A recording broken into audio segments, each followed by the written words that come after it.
जय हिंद दोस्तों। इस वीडियो के माध्यम से आपको बताने जा रहे हैं दिल्ली विश्वविद्यालय यूनिवर्सिटी ऑफ दिल्ली में बीकॉम ऑनर्स में कौन-कौन से सब्जेक्ट पढ़ाए जाते हैं। पूरी वीडियो को ध्यानपूर्वक देखना, उसके बाद आप हमको बताना कोई दिक्कत हो। और अगर आप बीकॉम के स्टूडेंट हैं तो आप एक चैप्टर हमसे फ्री में पहले पढ़ना, सवाल वाला, न्यूमेरिकल वाला। उसके बाद आप हमसे बात करना और न्यूनतम शुल्क में पूरा कोर्स देते हैं। अगर आप पढ़ने वाले स्टूडेंट हैं तो आपको ज़रूर पसंद आएगा। तो मैं आपको बता दूं, ये सारी चीज़ें दी हैं, हमने सिलेबस डाउनलोड किया है, इसमें इंट्रोडक्शन वगैरह दिया गया है, इसके बारे में आपको नहीं बताएंगे। सीधा हम सब्जेक्ट पर फोकस करेंगे, सभी सब्जेक्ट को बताने जा रहे हैं। पूरी वीडियो को देखिएगा और ऐप है अपना आर के मौर्या कॉमर्स क्लासेस, डाउनलोड कर लीजिएगा। ठीक है, ये सारी चीज़ें बहुत सारी एकदम बेसिक दी गई हैं, तो इसको नहीं बताना है, हमें यहाँ से बताना है। आपको फर्स्ट सेमेस्टर में फाइनेंशियल अकाउंटिंग यानी कि वित्तीय लेखांकन हिंदी में कहते हैं, न्यूमेरिकल सब्जेक्ट है। आपको हमारे यहाँ पूरा क्लास इसका मिल जाएगा। अगर आप पढ़ना चाहेंगे तो आप किसी भी राइटर की बुक लिए होंगे। अगर आप हमसे पढ़ना होगा तो एस एम शुक्ला की बुक लेना, बहुत अच्छी बुक होती है, ऑल ओवर इंडिया में चलती है, पता कर लीजिएगा, मार्केट में मिलती है। डॉक्टर एस एम शुक्ला साहित्य भवन। फाइनेंशियल अकाउंटिंग और बिजनेस लॉ दो सब्जेक्ट कोर पेपर है। कोर का मतलब होता है अनिवार्य पेपर है, जिसको आप बदल नहीं सकते, जिसमें आप कोई चूज नहीं कर सकते, कोई आप ले नहीं सकते अपने आप से।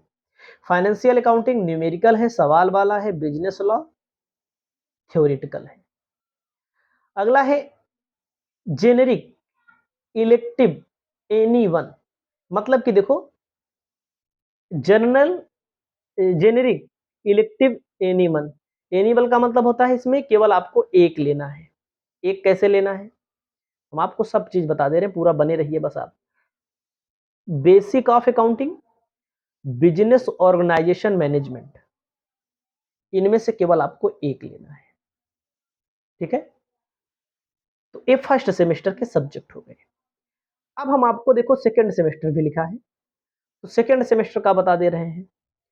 कोर पेपर है, अभी आप लोग पूरा देखिएगा, अभी आगे आपको और बताएंगे कि क्या क्या फाइनेंशियल अकाउंट में आपको पढ़ना होगा, क्या कारपोरेट अकाउंट में पढ़ना होगा, पूरी चीज पढ़िए। कारपोरेट अकाउंटिंग और corporate law. Corporate accounting numerical subject है, कारपोरेट लॉ थ्योरेटिकल सब्जेक्ट है।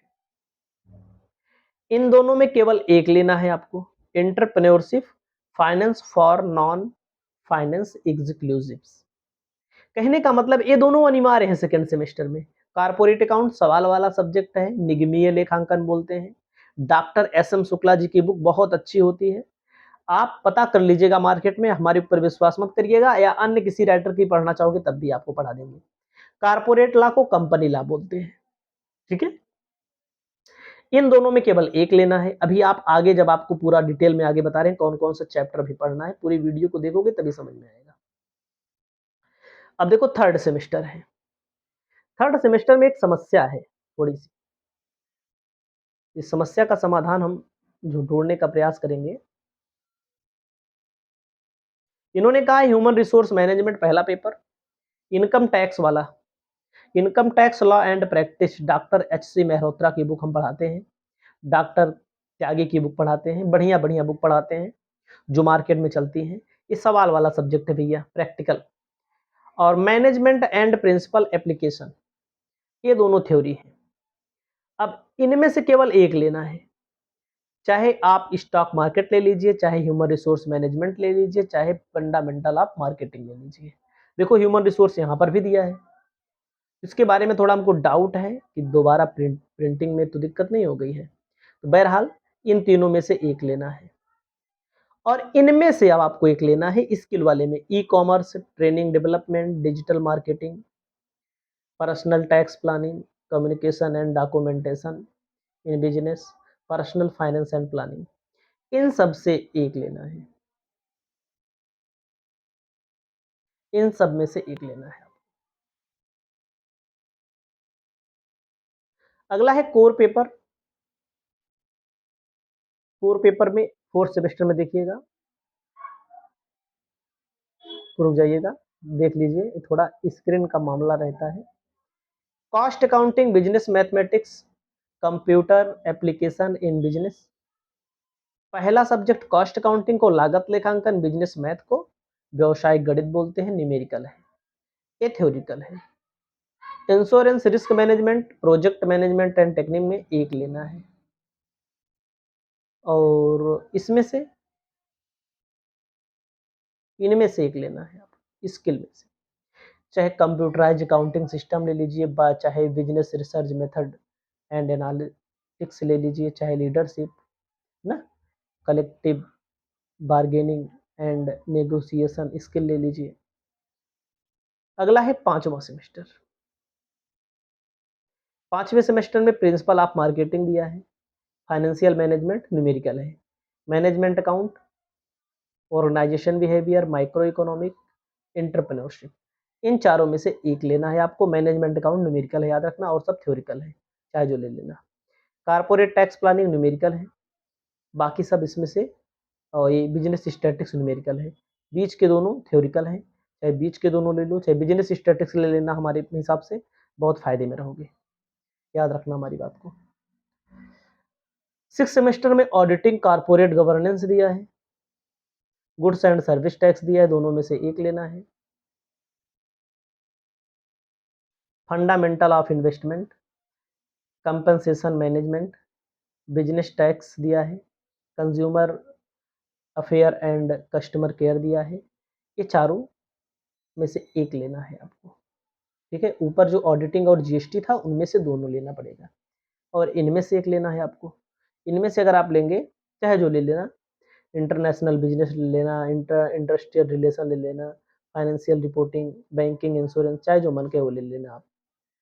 तो ये मैंने आपको बेसिक चीज़ बताई। जैसे मैंने यहाँ बताया था, जो स्टूडेंट रुकेंगे उनको बहुत सारी चीज़ों के बारे में यहाँ पर जानकारी मिलेगी।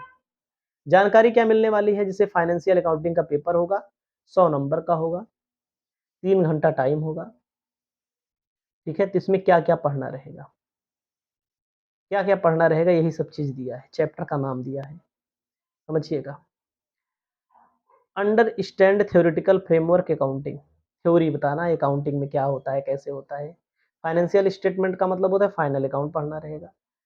Determine depreciation, value of inventory, harass पढ़ना है, इन्वेंट्री पढ़ना है। हायर परचेज सिस्टम पढ़ना है, चैप्टर का नाम है। ब्रांच अकाउंट बनना है, डिपार्टमेंट अकाउंट पढ़ना है आपको। पार्टनरशिप पूरा पढ़ना पड़ेगा। प्रिपेयर ऑफ अकाउंट सोल्यूशन पढ़ना पड़ेगा। कहने का मतलब, जब किताब खरीदोगे, दिल्ली यूनिवर्सिटी से रिलेटेड किताब खरीदना, ठीक है। ऐसा नहीं है कि फाइनेंशियल अकाउंट किताब खरीद लिए सब पढ़ना रहेगा। ये देखो 5वें नंबर पर दिया है, balance sheet, trading account, profit loss account, ऐसे चीज़ें दी गई हैं। देखो, ये सारी चीज़ें दी गई हैं, सारी चीज़ों के बारे में आपको जानकारी होनी चाहिए। किताब स्पेशलाइज्ड अगर आपको पढ़ना है दिल्ली यूनिवर्सिटी का, तभी आप अपने हिसाब से किताब खरीदना, ठीक है। देखो, रिकमेंड भी किया गया है कौन सी किताब है, रिकमेंड से कोई मतलब नहीं है, क्योंकि चाहे जो किताबें आती हैं, सबका नियम कानून यही होता है, ठीक है। कुछ इंडिया किताबें हैं, कुछ विदेश की भी किताबें हो सकती हैं, ठीक है। सिंगल पब्लिकेशन दिया गया है, फाइनेंशियल अकाउंटिंग दिया गया है, चाहे जो ले लेना, लाल जवाहर, सीमा श्रीवास्तव, कोई दिक्कत नहीं, ठीक है। जो आपके यहाँ मिल जाए वो ले लेना। उसके बाद देखो, बिजनेस लॉ का नियम दिया गया, पूरा बिजनेस लॉ में क्या क्या पढ़ना है, सब कुछ दिया गया है। इन सारी चीज़ों के बारे में नहीं जानकारी रहेगी, बाद में पछताना पड़ जाता है। कारपोरेट अकाउंट में देखो क्या क्या दिया है, शेयर दिया है, डिवेंचर दिया है, फाइनेंशियल स्टेटमेंट दिया है ना, ये सारी चीज़ें, कैश फ्लो पढ़ना रहेगा। तो इस वीडियो के माध्यम से समाप्त करते हैं, बाकी ना आप लोग डाउनलोड भी कर सकते हैं, और अगर आपको पढ़ना होगा तो हमको बताना।